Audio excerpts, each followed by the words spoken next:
Hey, do you want to ruin your life? Well, you obviously do, since you're not subscribed to the only channel that's basically an instruction manual on how to level up every important aspect of your life, ranging from having a successful career, managing your money well, perfecting your diet, optimizing your gym routine, magnifying your investments, and building a personal brand that stands out from the rest.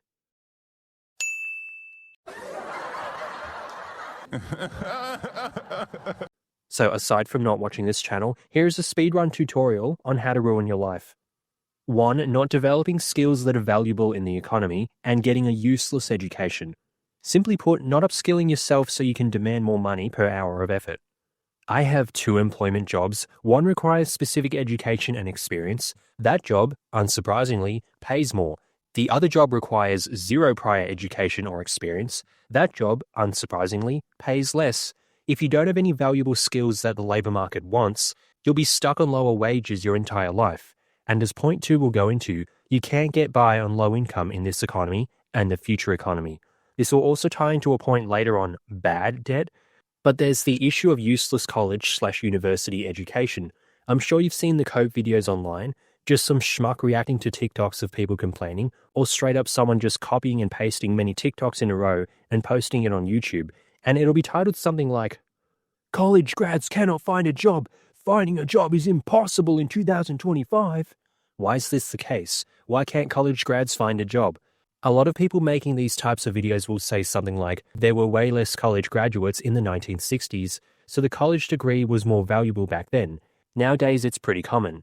That's why no one can get a job, since college degrees have flooded the market.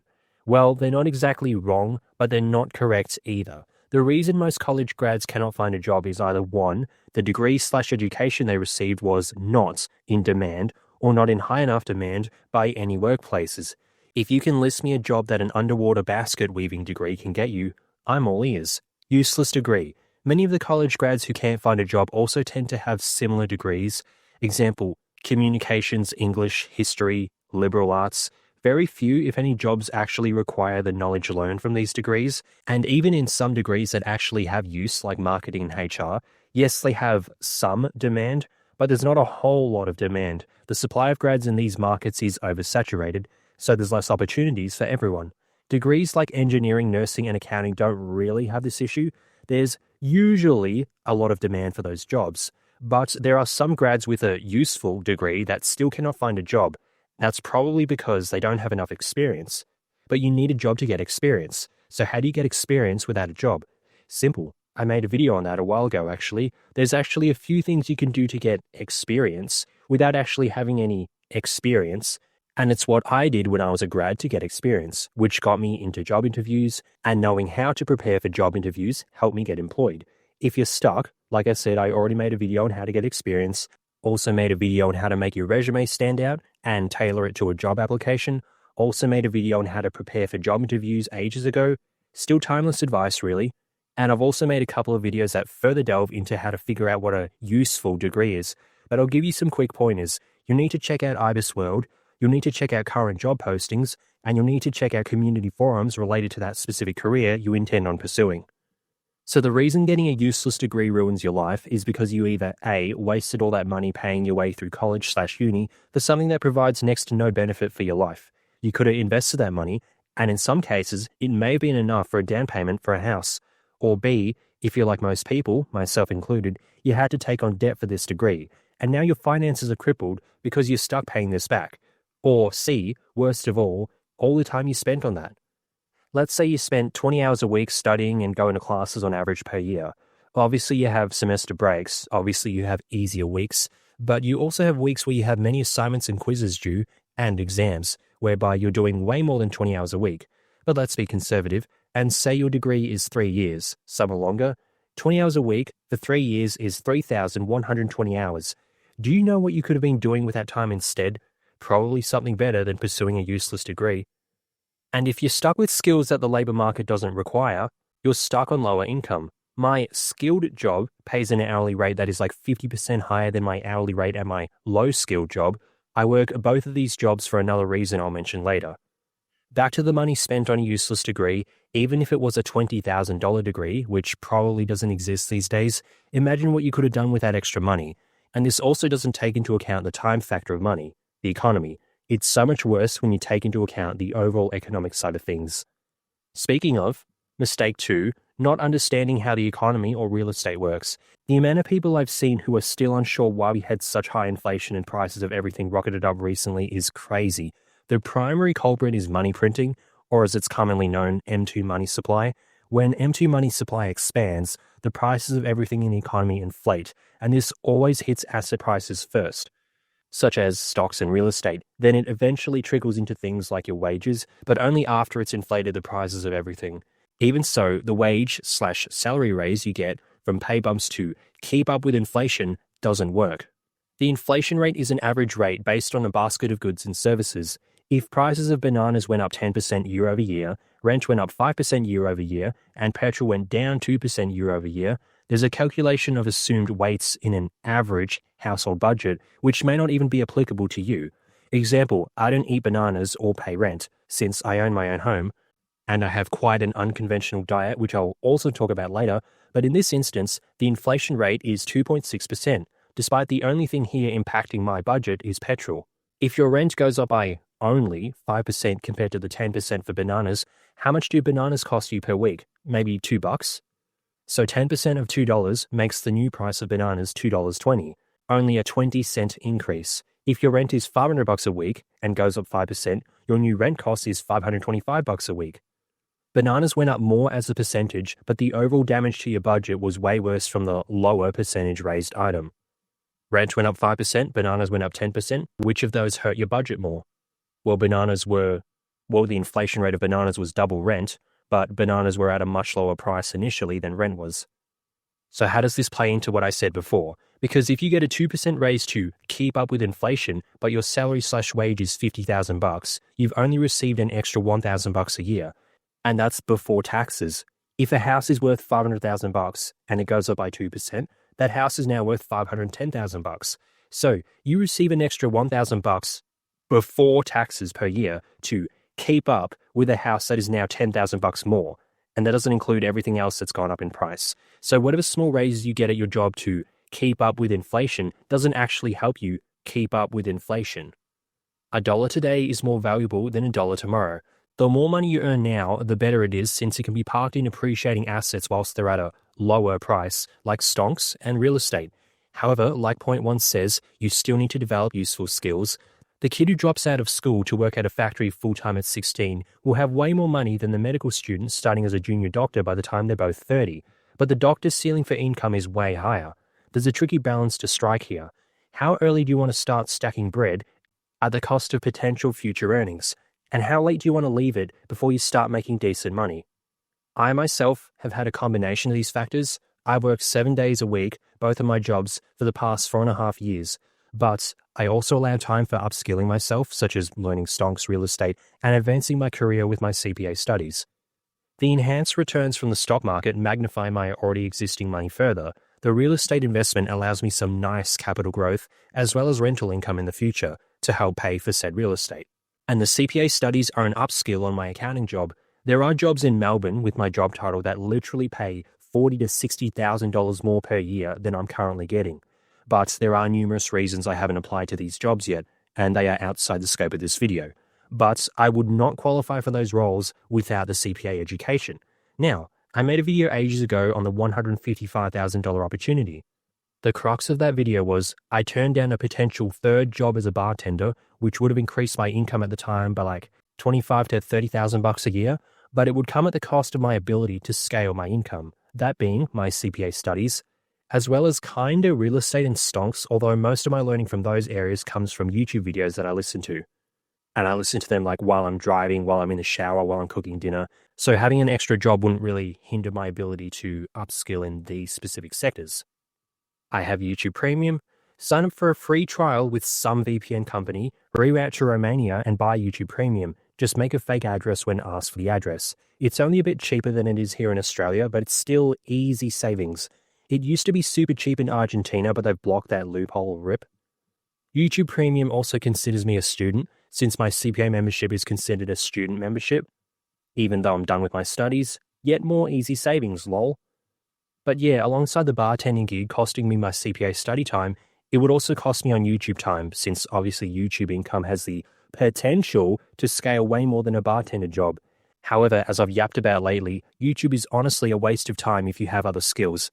I genuinely don't even know why I'm wasting my time making this video when I could be doing something else, like landscaping my house, looking at getting tenants in, searching for my second property already, working more shifts to get more loan serviceability for that second property, trading more stocks, starting some other sort of business with my skills, but whatever, I'm here now, I guess. But the $155,000 opportunity video was basically illustrating the balance between easy money now, whilst the value of the dollar is higher, versus making more money later, but the dollar is less valuable then. You are probably best off having some kind of balance between the two. If it takes you 20 years to start making $150,000 a year, well, how valuable is that money by then? Not as much as $80,000 is today. And at the rate they're devaluing fiat currency, and the rapid rate house prices are increasing, that's not an exaggeration either. Remember the inflation figure? A percentage increase of a house does more damage to your wallet than a percentage increase of a grocery item. A house price doubling from $50,000 to $100,000 is bad, but what about when they double from $750,000 to $1.5 million? But with that said, you also probably don't want to work 60-hour weeks in your youth on minimum wage to get like $80,000 a year. Maybe do a combination of both, upskill yourself for higher per hour rates in the future, but actually make some money in the meantime. Now, here are a couple more examples from real estate channels. Watch this. Economic environment. I spoke to someone recently who said that she lost $97,000 on an investment property. Now, when I asked her what happened, she said she had bought an apartment in Sydney for $970,000. It was off the plan. She put in her 10% deposit, which was $97,000, and she was sold the dream. She was told, you don't have to worry about financing. You can wait until the property is built, and then for sure the property is going to be worth more than you paid for it. So getting a loan be very, very easy. She was told there's lots and lots of development happening here. It's a real hotspot. You need to buy now. The reality, though, was very, very different. When the apartment was built, she went to try and get the bank loan. The bank valued her apartment at less than what she'd paid for it, which meant she had overpaid on the apartment. The bank actually said the apartment was worth $120,000 less than her purchase price. With no other option, she went to the developer to say, hey, what could happen? The developer said, sorry, your 10% deposit is non-refundable. So you've only got two options. You either come up with the extra funds between what the bank valued the property and her purchase price, or you have to walk away and give up your $97,000. This poor lady had no way of getting the extra funds, so she walked away and lost her $97,000 like that, overnight. Imagine how scary that would feel. Probably about a month ago, a very intelligent lady, she worked for Goldman, actually in London about 5 years ago or so, and she told me in 2014 she bought a unit in Sydney CBD for $1.3 million. Mind you, you could have bought Maroubra at the same time for probably the same price, and she actually got a val the other day at $1.28 million after 10 years of holding it, which is insane. But anyway, that's just an example for everyone to take. Don't buy a single unit in any of these locations. Avoid them. In one instance, some lady lost $97,000 cash by simply not understanding real estate. It's not like this was some hypothetical capital gain, or like me losing $60,000 a year by not switching my accounting job now, or like another video I made a while ago on how I've lost $40,000 in the last few years by not job hopping. This was actual physical cash she had in her bank account, and she lost it because she didn't understand real estate. If I lost $97,000, that would have cost me my house. That's one way to ruin your life. The other example was some lady who was intelligent or well-connected enough to land a job at a big-ass American bank, but apparently wasn't intelligent enough to invest in real estate properly. 10 years and she went backwards with her money. In Australian real estate, how is that even possible? Well, even I know that. Even I know how not to lose money in Aussie real estate, and I don't work at a big fancy corporate bank. So, brush up on real estate. Even if you don't become a scummy landlord, the knowledge for your one and only property will save you from situations such as these, whereby real estate is a net negative on your finances. And because of the leverage and extra fees and taxes involved in real estate, a bad decision is a much larger loss compared to your zero DTE option in the stock market. So that's one key thing to ruin your life, not understanding money, real estate, inflation, or the economy. Mistake 3, bad debt that cripples your finances. Already talked about student debt and already talked about real estate, kinda, but bad debt is getting into debt for non-productive assets. Debt is good for things like a business that you know will pay off. Example, Jeff Bezos borrowing, like, I don't know, $250,000 from his parents to get Amazon up and running, or Ben Francis borrowing like £100,000 to get Gymshark up and running.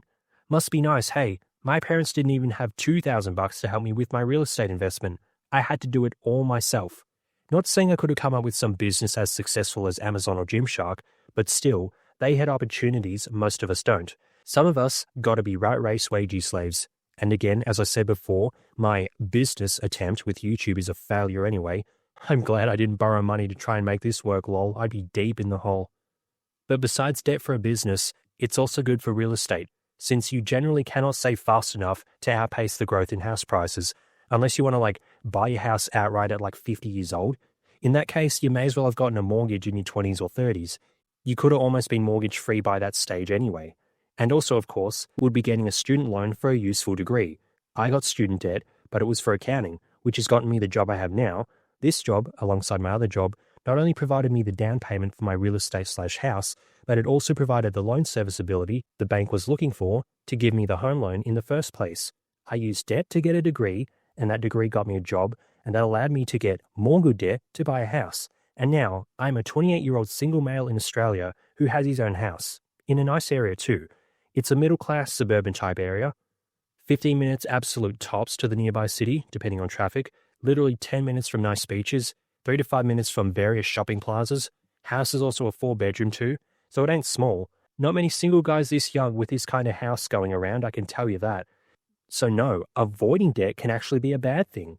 Yeah, I owe people money, like the government and the bank, but without them, I wouldn't have a sweet job that pays well and my own place. So I just yapped about good debt. What is bad debt? Well, literally anything else. Car? Maybe holiday? I don't know, if you really needed a mental break, sure, but I would strongly advise against it. Only get debt if it's used for productive assets, like, good educational house. Cases of bad debt include using it for a flashy car that is not an asset, holiday, buying shit like, clothes you don't really need. Some people also say when you over-leverage yourself on a house, you buy a 2-story house when you could have bought a 1-story house, and now you've got an extra $200,000 on your mortgage. Yes, I kind of did that too. I did over-leverage myself on a house for a single guy in his late 20s. Why do I need 4 bedrooms? I don't. Why do I need to be in this nice area? I don't. But if I meet a viable partner and a family comes into question, no need to worry about finding a big enough house or a nice enough area. I already have that. Now, this comes with huge risks, which is another part of this video, as well as something I've mentioned before. But if a family was on the cards, no need to go through the hassle of selling my current house and buying a new one. I already have it. But even then, I am legit going to rent out my spare bedrooms. I could have bought some 2-bedroom unit for myself. And if I bought that instead of my house, I literally would have only needed to borrow $150,000 to $200,000 from the bank, as opposed to the $410,000 I borrowed. But this extra land size provides greater capital gains, in which I can use the equity for stuff like another house or something in the future, as well as extra bedrooms for rental income. My mortgage is around $530-ish a week, maybe less. I don't know, just waiting for the recent rate card to flow into my mortgage. But with 3 spare bedrooms, I only need to rent out each room for $177 a week, and my mortgage is literally covered. So in some cases, over-leveraging yourself on a house can be a better idea than buying something smaller, but I do see the argument that buying a bigger house than needed is considered bad debt. Mistake 4, bad relationships / the wrong partner. So as mentioned in the prior section, there are risks involved in a relationship. Ignoring any physical or mental abuse, which can obviously happen, there is also the financial risk. If you're in most first world type countries, at least as far as I'm aware, if you're a couple, even when you're not legally married, you can be legally considered married if you live together. If you have a relationship breakdown, your assets are combined into a pool and then split according to what the courts think is fair. And because I live in Australia, they hate men here, so I'm ripe for the fleecing in my family courts. You could choose a degree that lands you a well-paying job. You could also work extra shifts for years on end to stack that bread for investments. You could amass a nice stock portfolio. You could even get your own house, a feat that many, many others cannot hope to achieve. But all of that goes out the window if you end up in a separation with the wrong woman. I've talked about this in prior videos, so check them out if you want more information, but you gotta be careful. My situation is one whereby I managed to get my own house on my own. If you bought together as a couple, like you both couldn't afford a house on your own, well, nothing you can really do. Your partner is entitled to part of that house/apartment/dwelling, or the gains from that anyway, if they contributed some money to it, which is fair enough. I'd just be wary of contributing more than 50%. I'd strongly urge an even split, but that's the point of view from a single guy who's obviously very financially aware of things, and I've also seen countless horror stories of dudes getting fleeced. Obviously, if you're a female who bought her own place, same applies to you. Be careful of getting into a relationship with broke-ass dudes, as they'll have part ownership of your asset if you split. But again, this is a male's point of view. Since I managed to buy my own house on my own with no partner, I now need to adjust my standards and expectations accordingly. And no, trusts or prenups or even binding financial agreements do not provide the protection you think they do. At least they don't in Australia. I was shocked when I looked into this too. I could have sworn that binding financial agreements were safe. I knew prenups weren't. I thought trusts would be, but I really thought binding financial agreements were like the catch-all, but they're not.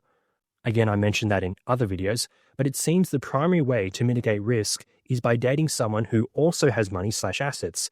Because if you pull your assets together and split it apart, but they're both pretty even, well, then you both walk away with what you already have, right? Now, a common counter argument to this that I've received is those types of women, the ones who have money, relationships with them are more likely to end in separation versus the nice, sweet, demure chick with no high income/no assets. So the argument is basically you probably won't end in separation with these chicks, like these sweet ones, and you probably will with those chicks who do have high incomes. I get that point, valid argument. However, I can counter that argument with two simple words, and they are, people change. Yeah, she could be nice and sweet now, but what about 5 to 10 years down the track? I'm certainly a different person from 5 to 10 years ago. I guess maybe there's a big difference between being 18, being 23, and then being 28, but it doesn't change the fact that people can change. They say relationships end because women think men will change, and they won't, and that men think women won't change, but they do. At the very least, if she has money, it'll soften the blow. And chances are, if she got to a point where she's working a lot and has her own money, she'll keep that up. You don't get to these levels, like the level I'm at, aka nice career and a house, by not at least somewhat enjoying the process or learning to really tolerate/grind things out. But then again, things change, people change. Maybe she changes her mind and doesn't want her lawyer job anymore and wants to work part-time at a daycare. And now her income has dropped drastically to the point where I'd owe her a lot of equity and alimony in the event of a split-up. Who knows? Just spitballing here. The point is, a wrong partner can totally ruin your life. I've talked about the financial side of things here, but as I said before, obviously there's potentially other issues like the emotional toll it takes on you. Big mistake 5, not investing in your body. So there's a lot of investment talk in this video, and here's another one. Your health. It doesn't matter if you're making $300,000 a year and have 4 properties. If you're in misery due to your bad health and won't even live much longer to enjoy that income, or even if you do have a good relationship and you won't be around much longer to enjoy it, then it's all pointless. You've sacrificed your health/aesthetic stat to enhance the others, but all stats exist for a reason. You need some mix of all of them. I get my blood work checked at least once per year. I wanted another checkup recently, but my doctor said there was no point since everything was so good in our last checkup. Like, I literally have no issues. I'm really healthy. So that's one investment I make, and you should too. If you're scared of needles, I don't know what to tell you. Checking your blood work is one of the best ways to check in on your health markers. Another investment to make is in your diet, not in terms of organic food, for example. I, for one, have never bought anything organic or macro or whatever, and yet I've got perfect health. Maybe if you have some genetic condition, you may need that stuff, but what I'm referring to here is making sure your diet contains all the essential vitamins and minerals, since your body cannot produce them themselves. This is why they're called the essential vitamins and minerals. Some people are very generic and say, oh, just have a colorful plate of fruit and veggies and you'll be right. Well, if I have a plate with an orange, a kiwi, an apple, cauliflower, broccoli, and a banana, I'm pretty heavily focused on vitamin C specifically here, especially with oranges and kiwis since they're high in vitamin C, coupled with vitamin C being a water-soluble vitamin in a wet fruit that's optimal for absorption. But I'm also getting a bit of potassium and manganese from a banana. But how much am I getting? I'm getting barely anything. I'm still way under on my requirements of these nutrients. What about an apple? Again, barely anything. This isn't enough for optimal health. Same with the cauliflower. You get some, but not enough. And again with broccoli. This random assortment of fruits and veggies is getting us close to what we need, but that's only for specific minerals. There's more than this too, and even then we're still not getting what we need with this random assortment of food. I didn't mention the vitamins. We do get pretty close with hitting our vitamin intakes with this combination, but then there's also other key factors like heme iron versus non-heme iron. Some fruits and veggies actually have more iron than meats, but the iron in veggies/fruits aren't as easily absorbed by your body compared to the iron from meats. Heme iron versus non-heme iron. So yet another thing that complicates the process. Sounds hard? Well, this is your health we're talking about here. You can't stinge out on that. It's hard to accidentally hit all your vitamins and minerals. You need to be methodical about it. Some people believe you can hit all your needs with the carnivore diet. I believe you'd still be missing vitamin K, specifically vitamin K12 and vitamin C, unless you are also eating liver, which tastes horrendous. But once again, you got to actually know about this stuff in order for you to hit your intake. Now, thankfully for you, I'm 10 steps ahead of you. Made videos years ago that literally give you a diet that you can follow that hits all these vitamins and minerals in their recommended intakes. If all this sounds too confusing for you to figure out on your own and make your own diet, you're in luck. I've already done the hard yards for you. More info is found in those videos. You can literally just copy the diet. You're welcome. And bonus, it's also pretty cheap too. Now, aside from diet, there's also training. Some people are unsure how to train properly and they slowly cause damage to their joints and ligaments that are basically irreversible. If you go hardcore gym rat to be like Ziz brah, but you don't train in a way your body was designed to move, then you cause long-term lasting damage to your body. I don't know about you, but if my lower back and shoulders were in chronic pain, that would be a sure way to ruin my life. Once again, thankfully, I've made videos on training optimally in a way that will minimize strain on your joints and tendons and allow your body to stay healthy and functional for way longer than it would otherwise. So that's another way to ruin your life, by not keeping track of your health, by not eating the right foods and training incorrectly, as it causes excessive wear and tear on your body. And lastly, 6, not keeping up with trends. Times change, we all know that, but some people just refuse to keep up with the changing times. It kind of ties into the whole economy/real estate thing mentioned earlier. Like, if you don't keep up to date with the idea that house prices are rapidly increasing, you're gonna get left behind. But it also ties into career too. Look at AI. Look how rapidly it's been increasing. It's threatening many jobs right now. And although that I think that the AI hype is quite overblown, as I've mentioned in prior videos, it's not something you should just stick your head in the sand with. You should be keeping an eye on this stuff. Now, even as far back as August of 2019, basically 6 years ago, I was aware of this. What you're seeing on screen is a snapshot I took. You can see the date, in 2019. And this was a lecture held by CPA Australia. And although the title was related to data analytics, there was a lot of AI in the lecture. I did not have any obligation to attend this. I only attended it for some resume credit, since I figured I could at least mention the whole upskilling thing on my resume, but also because I was aware of the changing times with accounting. I wasn't like, la la la la la, can't hear you, no AI is going to hurt me. I was fully aware of the power of AI. Even in 2020, during the lockdowns, I had lost my full-time job. I was stuck only working at my supermarket gig. But I went back to uni for an AI-related graduate certificate as it relates to business. This was in 2020, years before ChatGPT even came out. Staying aware of the times allows you to adapt and prepare before you get caught off guard.